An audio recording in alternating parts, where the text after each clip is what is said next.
This campus controversy, a recent op-ed states that 9 different student groups at the University of California at Berkeley's School of Law, so the Berkeley Law School, they've begun this new academic year by amending their own bylaws to ensure they will never invite any speakers that support Israel or Zionism.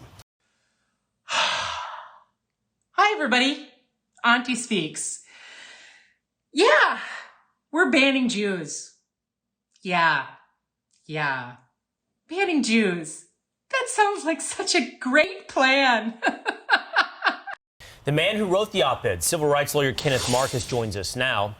UC Berkeley Law, by the way, is his alma mater. Kenneth, great to have you on the show this morning.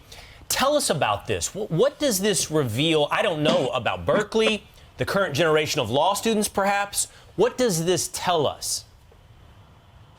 Good to be with you. What it tells us is that anti-Semitism on college campuses has gotten both worse and different than it has been over the 20 years that I've been following it, including during my time in the Donald Trump administration. I just want you to take that in for just a second. This is a law school. And I think hilarious that it's Berkeley.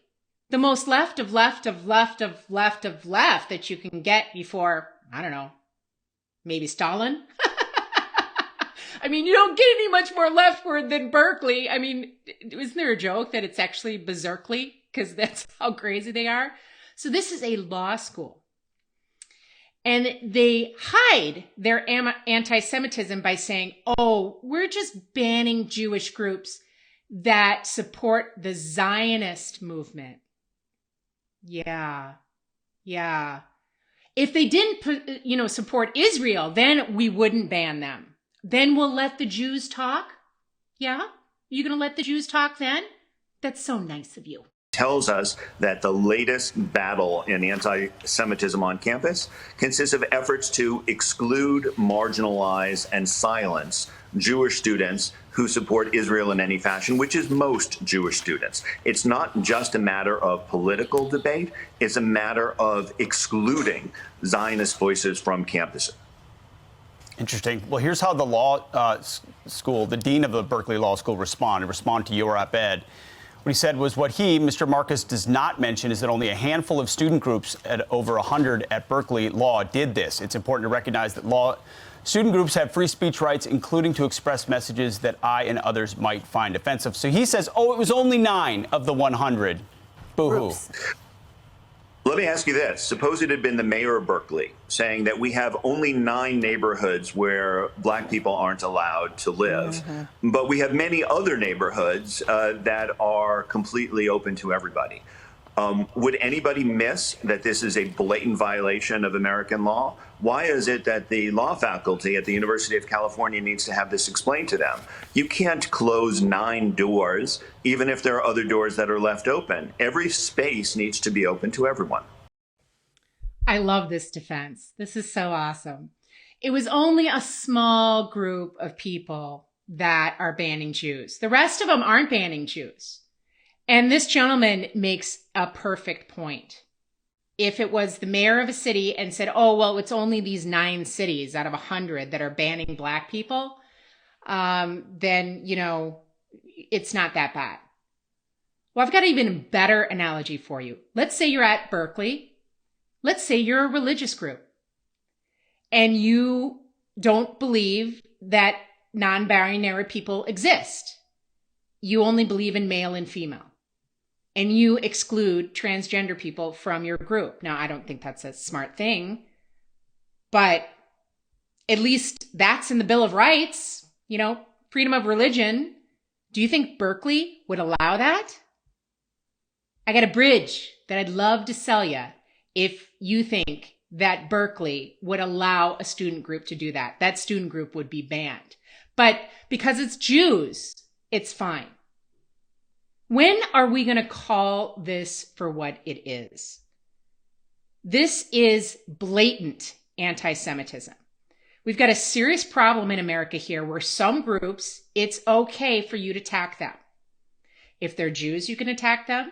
If they're whites, you can attack them. If they're Christians, you can attack them. No problem.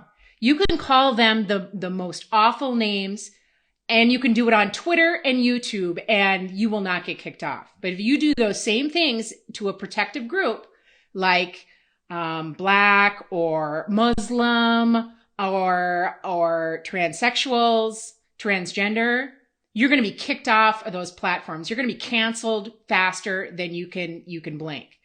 Now, I am not a person for censorship. I'm kind of one of those people where if you want to be stupid and you want to ban people from your group, then whatever. You're going to be stupid and you're going to show your stupidity, and everybody's going to know that you're an anti-Semite. Like these groups, we all know that they're anti-Semites. They're just really stupid about it, and they think that they're holier than thou. Okay, college campuses are becoming very, very strange places where they believe some of the craziest views that you will ever see. I'm going to bring out some wonderful clips from Auntie Horowitz. If you don't know who Auntie is, he goes to college campuses and just highlights how insane these people are. So let's look at some clips from Auntie. I'm Horowitz, and I'm here on the campus of the University of North Carolina, where UNC and Duke are holding a joint conference on the conflict in Gaza. So I came here to get a sense of the perspectives of the people attending the conference. This was a major conference with hundreds of students, professors, and administrators who spent a weekend bashing Israel and whitewashing the terrorist organization Hamas. If it only stopped there. This is a professor who I asked about her views on the spate of attacks in New York by Black teens on Jews and synagogues. Blacks have a lot of also reason to be angry at Jews now. The conference wouldn't allow me to film inside, so my sound guy set me up with a hidden mic. With very little prodding, the veneer of being anti-Israel in an effort to hide their hatred of Jews was easily scratched away and devolved into open anti-Semitism. I first asked them about the most powerful modern anti-Semitic trope. Does Jewish money control U.S. government policy? U.S. government policy? Oh, absolutely. You guys, not you guys. Jewish lobbyists are very rich. The Jewish lobby is influencing our government and how that's changing U.S. policy. That's why I'm here. Historically known for everyone. With you on that one. They're influencing our politics. You know, the money rules the world. Yeah. No, meaning like makes the decision. I appreciate your courage. Oh, this is interesting what you are doing. Really. Yeah. Impressive. I'm Jewish. I don't know. I could already tell. You didn't have to tell me. I don't take offense to that at all. No, I mean, I appreciate people who are questioning their own background. Look at the treatment of Ethiopian Jews, right? Jews that are supposedly in the club, but they're Ethiopian, they're black. Refugees who come to Israel, assuming it's a Jewish state, have actually been sterilized in the past. Or You're telling me that the Jewish government sterilized Ethiopian Jews coming into Israel? Yeah. That's crazy. Yeah. That was a conference at Duke. Duke. I mean, how much do you pay to go to Duke? It's got to be like 70,000, 80,000 a year or something like that. It's super, super expensive. So when you go there, you're going to learn how bad the Jews are. Yeah. How about America? What do the people on college campuses think of America? Let's see. I love America. This country stands for freedom. Yeah! The little piece of freedom in my hand. Who protects freedom? This guy. I am pumped. The greatest country on planet Earth that protects all freedoms, right? No? Greatest country in the world, right? No, the opposite. complete opposite. No? Why not? Yeah, Canada's pretty great. You know what I'm talking about. That thing's freaking me out. Big time. One imperial power right now in the world. It signifies military rule. God is not proud of us. America. This country. America. Wow. Why would you say that? I seen you walking around here with the little Star of David. Yeah. Pay $100,000 a year to send your little chitlin to school, and then they learn how to hate America. And hate Jewish people, too. You saw that last one. You're walking around with a Star of David. Okay.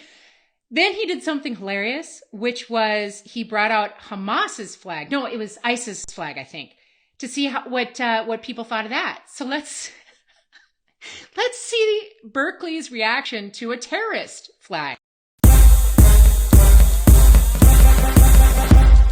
I stand against America. ISIS protects Islam. I denounce the United States. The black flag of ISIS will stand over the White House. I denounce Western imperialism. I denounce American imperialism. Good for you, man. Good for you. Thank you. I love that you're saying that. Thank you. I appreciate that. ISIS is love. We don't have hate in our hearts unless you stand against us. Then we kill. The attack in New York was a blow.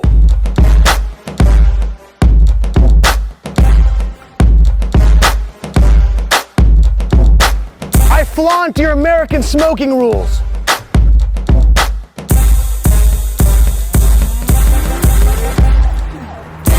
After spending several hours waving my ISIS flag, shouting pro-ISIS, anti-American rhetoric, a sum total of one person was upset by it.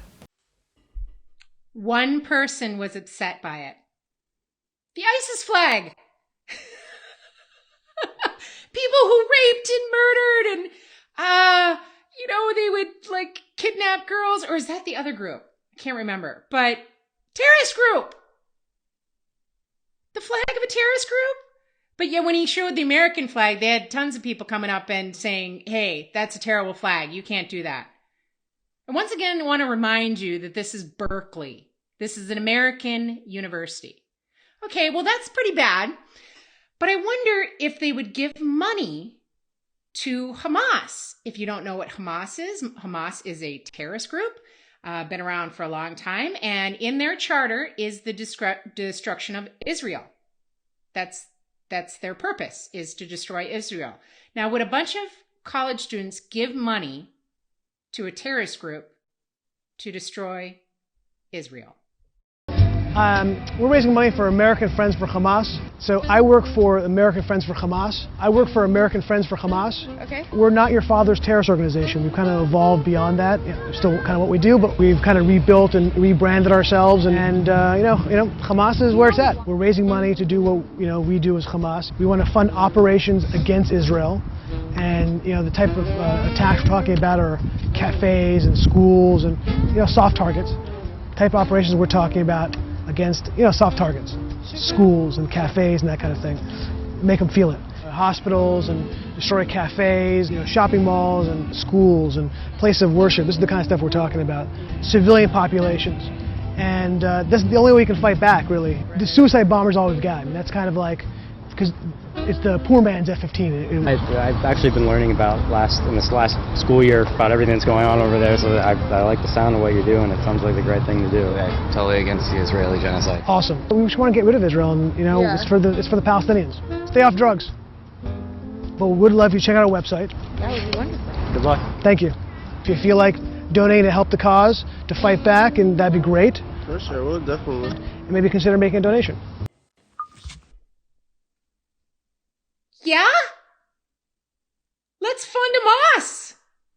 So, okay, one of two things could be happening here. So you could say these are young kids and they're just completely clueless and stupid.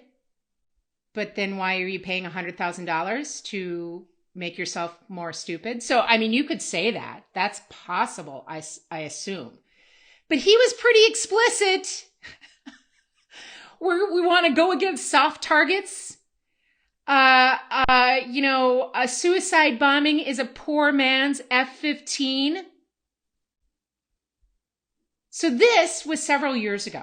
I think he did this like 10 years ago, if I'm not correct. This was the beginning of CRT. What is CRT? What is critical race theory? Well, critical race theory places everybody in the oppressor class or the oppressed. It's just like communism, but it's not the rich versus the poor. It's not the bourgeoisie versus the proletariat. Those are really tough words to spit out. No, it's the oppressed versus the oppressor. So you have to fit in one class. So if you're powerful, then you're an oppressor, i.e. America and Israel. If you are poor, you are automatically in the oppressed class, even if you do terrible things, even if you do awful things. That's why they want to let everybody out of jail. That's why we have no bail. That's why crime rates are skyrocketing, because it's not that person's fault that they committed a crime. They're in the oppressed class. So we did something to oppress them. Okay, guys. So we got a serious issue going on here at our universities. They're actively teaching kids to be not only stupid, but I would hazard to say, and I never use this phrase, we're getting really close to evil. Teaching kids evil. Okay? What else can you say about someone who wants to donate to Hamas? Who complains about the American flag and not the ISIS flag? Who bans Jewish groups or Jewish speakers? Okay? So please, guys, leave a comment below. I've got a little spy at the universities now, so I hope to be sending you a lot of insider information. So that's coming soon. That might be the next one. He's sending me some stuff. So if you have some stuff, link it below. Put it below. If you've got a little chitlin in college or you're in college, send me the stuff that they're teaching them, because I've already received some stuff from my spy. And it's pretty cool. So please like, comment, subscribe, share this. Yeah, we'll see you on the next one.